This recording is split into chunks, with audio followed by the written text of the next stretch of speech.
বন্ধুরা, তোমাদেরকে তো দেখিয়েছিলাম একটা ভিডিওতে আমি একটা কুমড়ো গাছে দানা পুঁতেছিলাম কয়েকটা গাছের গোড়ায়। আর সেই কুমড়ো গাছটা বৃষ্টির জল পেয়ে পেয়ে কত সুন্দরভাবে বেড়ে উঠছে।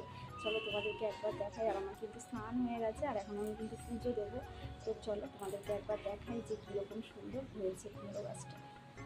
দেখো লাউ শাক, এই দেখো, এই দেখো আমার কুমড়ো শাক। এটা কিন্তু আমার শাশুড়ি মা বাইয়ে দিয়েছে এই ডালটা দিয়ে। দেখো আর বড় এটা পুঁতেছে, এটাও বড় হচ্ছে আস্তে আস্তে। তো দেখো বন্ধুরা, এখানে তো আমি স্নান করে নিয়েছি। আর দেখো সকালবেলা ঠাকুরের জন্য ফুল তুলেছিলাম।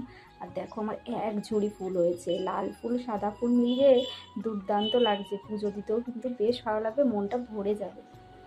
দেখো আমার কিন্তু পুজো দেওয়া কমপ্লিট। আর দেখছো সিংহাসনটা কত সুন্দর লাগছে, একদম মন ভরে পুজো দিয়েছি। কত ফুল দেখো, আমাদের গাছে কিন্তু এখন অনেক ফুল ফুটবে যেহেতু বর্ষাকাল। খুব সুন্দর লাগছে।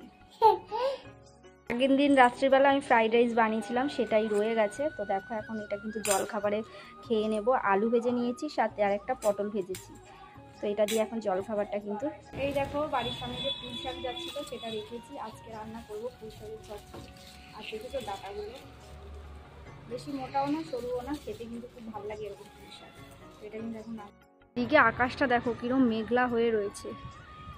এদিকে রোদ, আবার এদিকে মেঘলা। এক্ষুনি মনে হচ্ছে ঝপ করে একটা বৃষ্টি নামবে, সেই জন্য ছাদে চলে এসেছে। যে মনে হচ্ছে এক্ষুনি একটা বৃষ্টি নামবে, তার আগে জামা কাপড়গুলো তাড়াতাড়ি করে তুলে নিই। সকালবেলা কেচে দিয়েছিলাম, এখন একটু একটু ভেজা ভেজা আছে।